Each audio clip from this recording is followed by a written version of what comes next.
Uma vez eu ouvi um homem de Deus que ele disse o seguinte, uma pessoa disse o seguinte,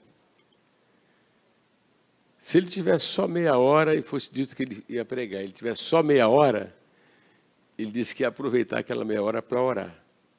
E abrir a Bíblia e Deus iria usá-lo. Ia falar com Deus. Entendeu? Então nós estamos orando para que haja uma mudança na atitude de todos, né, concernente à importância de orar, orar, orar e orar. Agora, essa caminhada é uma caminhada onde nos espera a tribulação. Na Bíblia, e a gente não tem que ter receio, né? Até porque Jesus, ele disse sobre isso, ele sofreu, os demais sofreram, mas eles têm uma atitude, eles têm uma capacidade, né?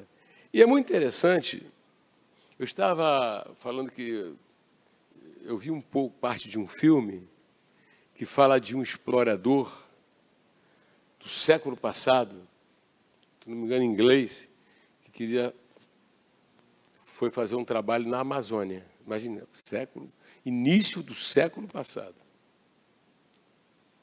E eu estava analisando como é que aquele homem enfrentou. Ele enfrentou oposição, não acreditavam nele. Ele teve que se ausentar da família. Ele teve vários percalços. Por uma coisa bem assim, temporal, né? Existencial, uma ambição de ser um explorador. Ele conseguiu notoriedade e depois ele voltou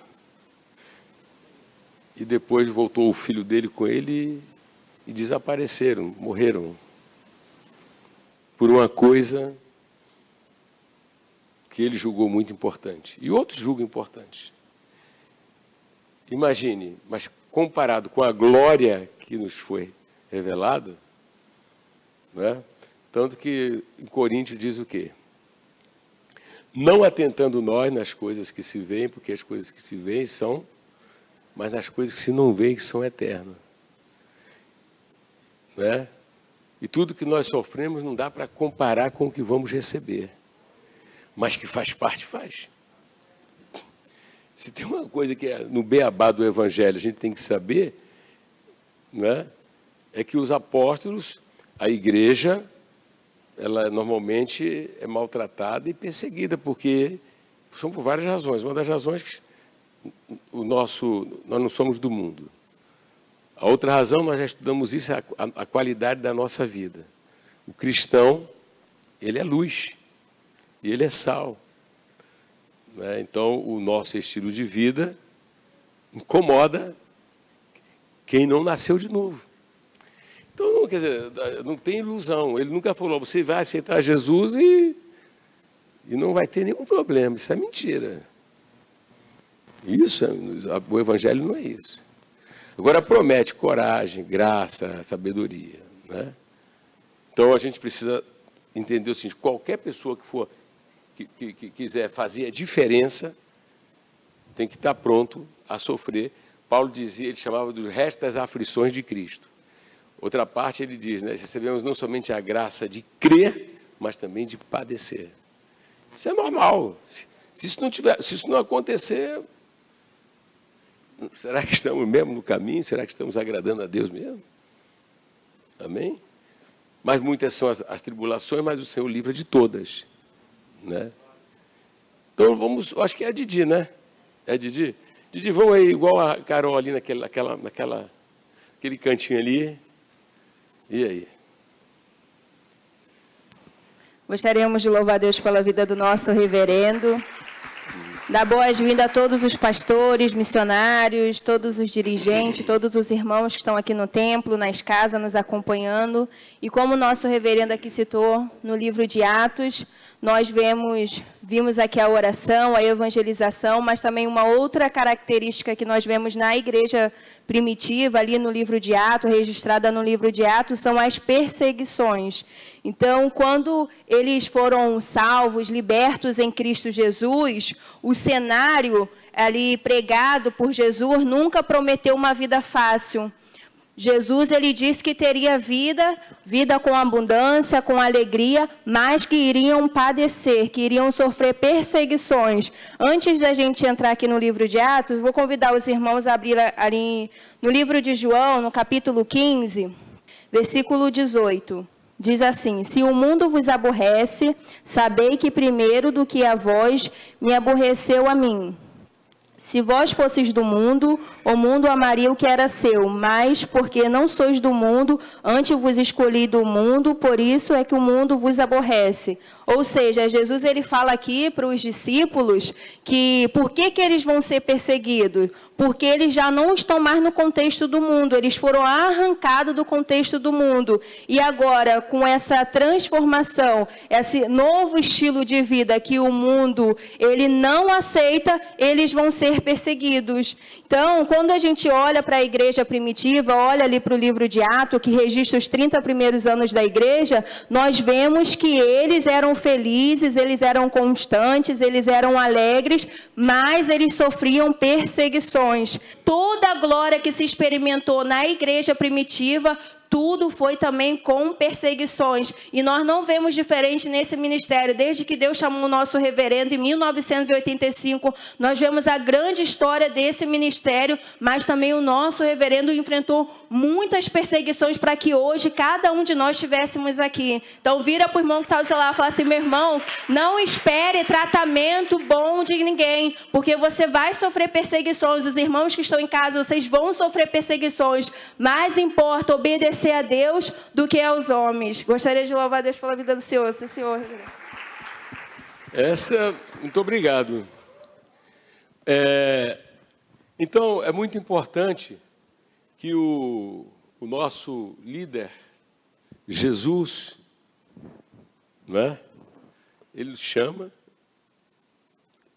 nos dá a missão e diz o que nos espera. E diz o que nos espera aqui. E depois o que nos espera lá na glória. Então fala assim: os cristãos na igreja primitiva, eles eram bem resolvidos. Vocês se lembram lá de Filipos, quando Paulo, depois que expulsa aquele demônio, ele é preso com o companheiro Silas? Hein? Ele é preso. Ele só fez o bem, mas foi preso. Mas não foi só preso, né? Ele teve açoite. O açoite romano tinha aquelas tirinhas que cortava a carne. E ele olhando para Jesus e sofrendo aquilo.